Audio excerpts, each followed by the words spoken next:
Iyo usomye Bibiliya igitabo cy'Intangiriro usangamo ukuntu Imana yaremye ibintu byose.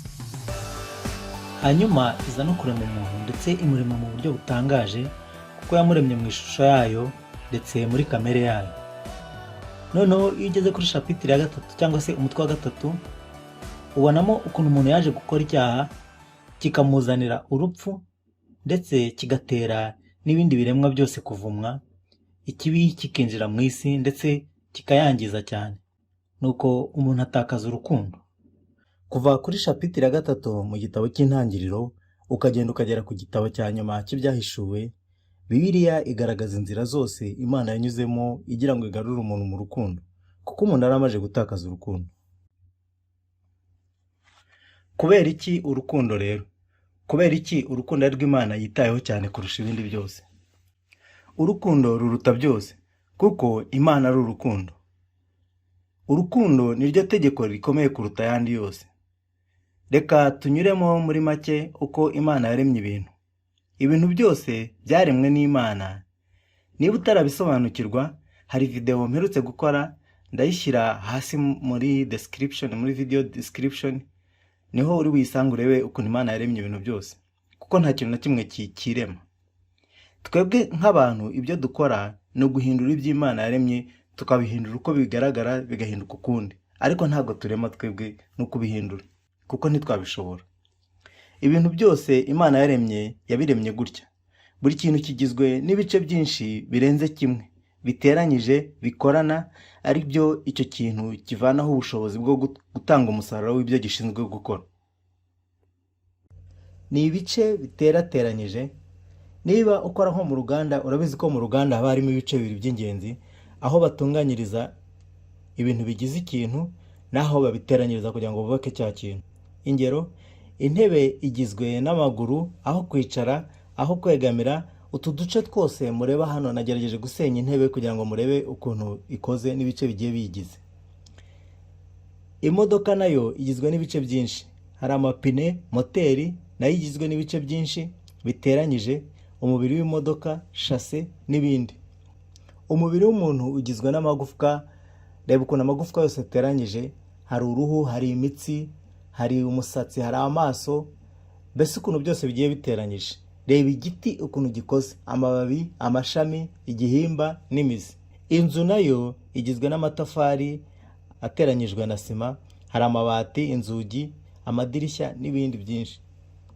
Abize siyanse murabizi, ibintu byose byaremwe bifatiwe ku tuntu duto cyane bita element mu Gifaransa cyangwa mu Cyongereza element, tumwe tuba kuri tableau periodique. Abantu mwize shimi murabizi. Amazi burya nayo ni uduce duto cyane duteranyije twitwa H2O, nyinshi cyane zigiye ziteranyije, noneho zagera nko muri miliyoni ngira ngo cyangwa miliyari zigakora igitonyanga cy'amazi. N'umwuka uyu nguyu duhumeka ni uduce twinshi duteranyije. None reka turebe ukuntu ibice bigize ikintu biba biteranyije. Iyo urebye nk'imodoka, imodoka iteranywa na sudire igafungishwa amaburo, hari aho bashyira za kore. Iyo urebye nk'umubiri w'umuntu, reba ukuntu izi nyama zometse ku magufwa, reba ukuntu amagufwa afatanye, reba ukuntu uruhu rwometseho. Hari ibintu byinshi bikoreshwa mu gufatanya ibintu. Nka kore ikoreshwa mu gufatanya impapuro, gufatanya umwenda, uruhu. Amaburo akoreshwa mu gufunga ibyuma cyangwa se imbaho hamwe. Sudire igakoreshwa mu gufatanya ibyuma. Urudodo rugakoreshwa mu kudoda imyenda, ufata ibice bigize umwenda ukabiteranya ugakoramo umwenda. Impapuro nazo ushobora kuzifatanya ukoresheje urwuma cyangwa na kore. Umugozi ushobora kuwufata uhambiranya ibintu. Rukuruzi ikunda gukoreshwa begeranya ibintu. Imana yaremye byose, ni nayo yaremye umuntu, ndetse abantu ibashyira mu muryango ari wo witwa societe mu rurimi rw'Igifaransa. Kugira ngo societe ishoboke ni uko abantu baba babana. Kugira ngo abantu babashe kubana ni uko bagira urukundo. Urukundo ni nka rukuruzi ikururira hamwe imitima y'abantu kugira ngo babashe kubana. Urukundo rukora rute? Ubundi urukundo ruba hagati y'abantu babiri cyangwa se hagati y'umuntu n'abandi.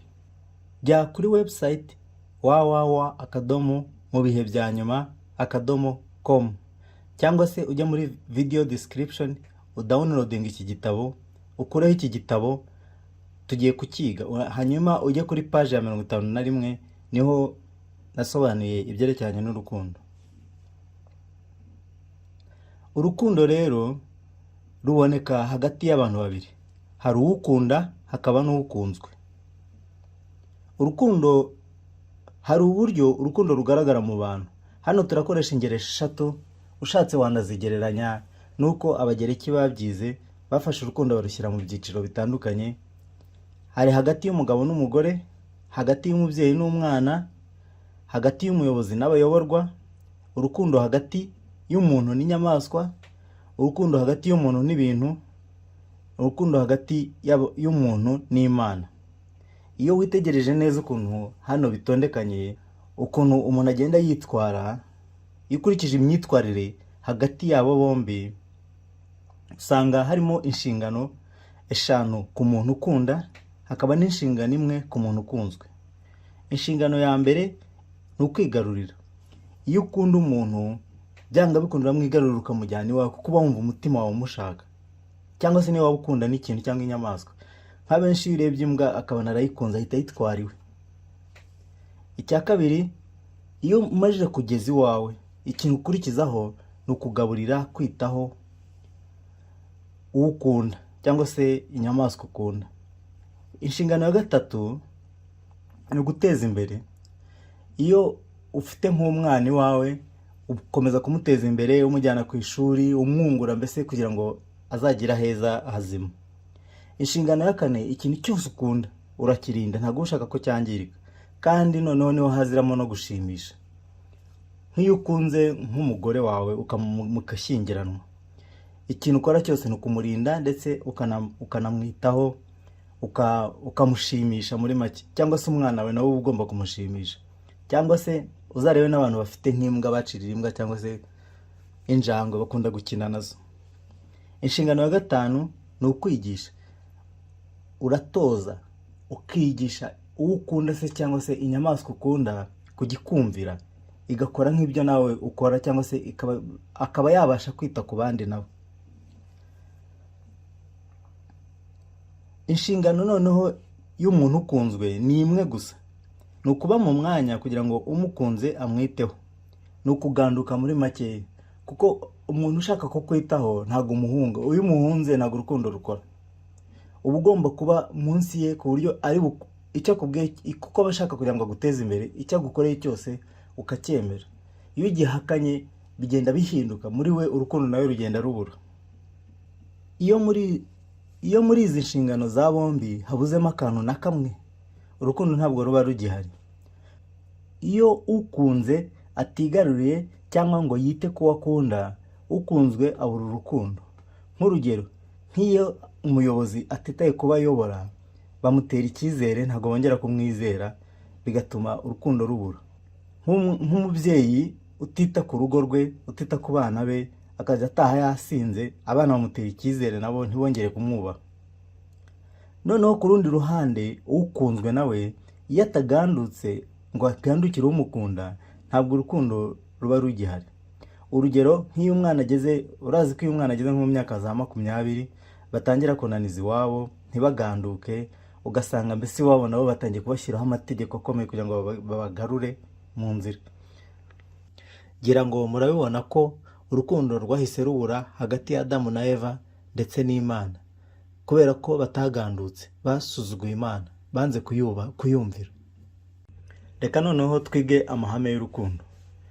Ufashe ino mbonerahamwe, urabona ko ni abantu babiri, hari A na B.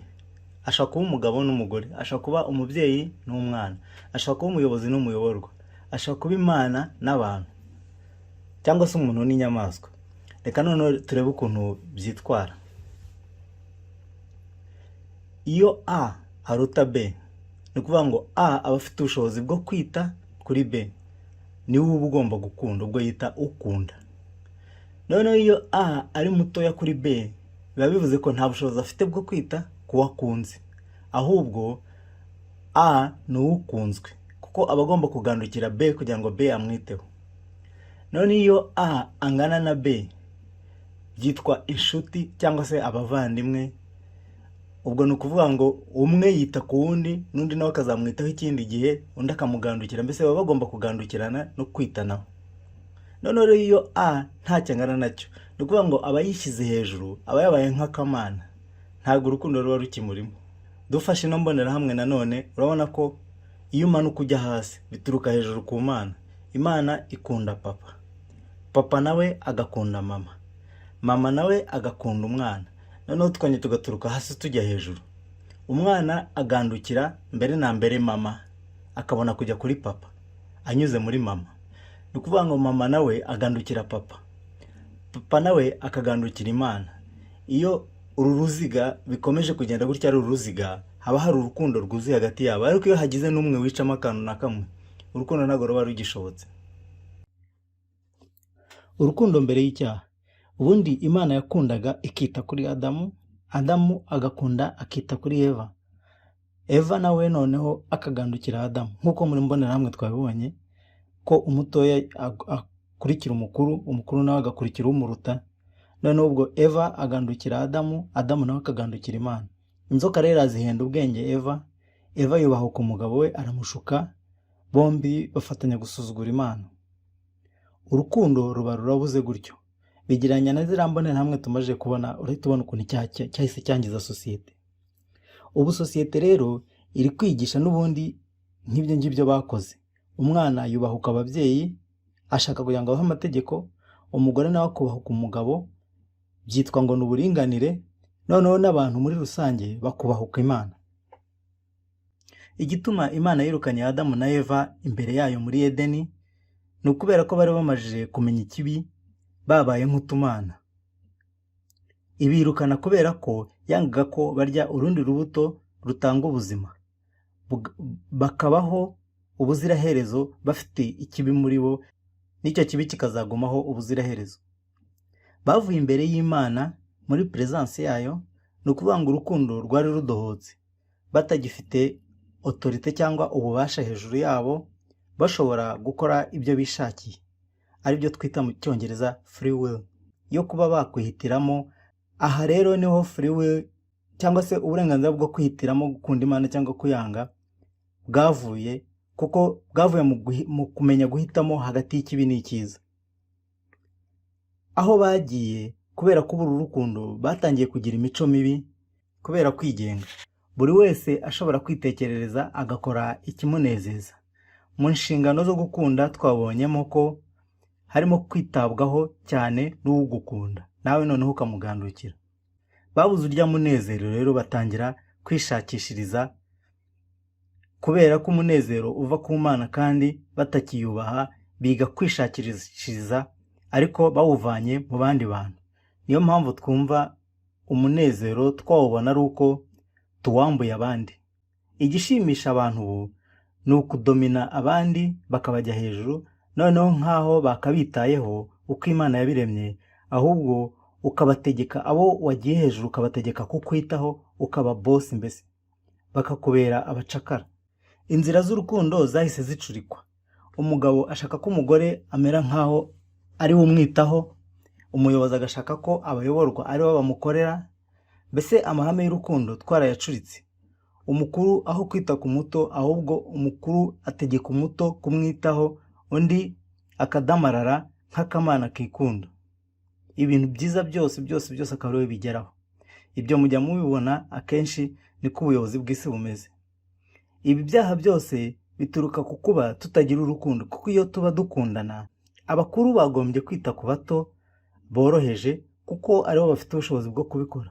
Mbese isi iyobowe n'ubuhake n'ubucuruzi n'inyungu bwite, nta rukundo ruyirangwamo. Itegeko riruta ayandi yose ni itegeko ry'urukundo. Ni itegeko ry'urukundo kubera ko ari rwo tubura. Amategeko 10 y'Imana yose aganisha abantu ku rukundo. Dufashe 5 ya mbere yigisha kumvira, tukumvira Imana tukayubaha n'ababyeyi bacu. Dufashe 5 asigaye yigisha gukundana nk'uko twikunda. Urabona ko hano barimo babuza abantu kugirirana nabi. Yose rero araza agahuriza hamwe ku itegeko ry'urukundo. Urukundo ni iki? Urukundo mbere na mbere ni Imana, nk'uko tubisoma muri Yohani wa mbere umutwe wa 4 umurongo wa 8. Imana ni urukundo. Urukundo kandi ni umwuka w'Imana, kuko niwo Yesu Kristo yaduhaye kugira ngo dukundane. Urukundo kandi ni umwuka utuma umuntu yitabira kwita ku wundi nta nyungu bwite abitezemo, gusa kubera ko amukunze. Undi nawe ukamutera kugandukira umukunze nta gushidikanya. Witegereje neza ahangaha muri iki gisobanuro, urabona ko Adamu na Eva bashidikanyije itegeko ry'Imana babitewe n'inzoka yabashutse, bigatuma umwuka w'Imana ubavamo, kandi uwo mwuka ari wo rukundo, kuko Imana ni urukundo. Wongeye ukitegereza neza imiterere cyangwa se imyitwarire y'abantu bakundana, ubona ko harimo ishusho y'ubuyobozi. Twakongera tukavuga ngo Imana yahaye abantu umwuka wayo ngo ubayobore, ubigishe kumvira, kwitanaho, kugira ngo mbese urukundo rubayobore. Tukongera kandi tukabona ko ubuyobozi buva ku Mana, kandi urukundo ni ubuzima, kandi urukundo ni uburyo bw'imibereho y'abantu. Umwanzi w'urukundo. Nk'uko twabibonye mu gisobanuro cy'urukundo, umwanzi warwo wa mbere ni ukwikunda, guharanira inyungu, gushaka inyungu bwite.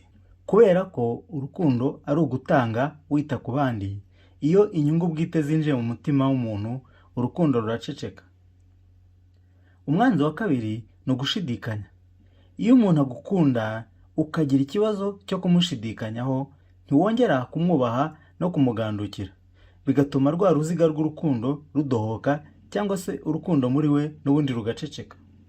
Niyo mpamvu kwizera ari ikintu abakristo bashyira imbere cyane, kubera ko kwizera bituma udashidikanya Imana. Iyo udashidikanyije Imana rero ibintu byose birakunda, kuko urukundo ruba rugihari. Ariko iyo uyishidikanyije ntabwo wongera kuyikunda.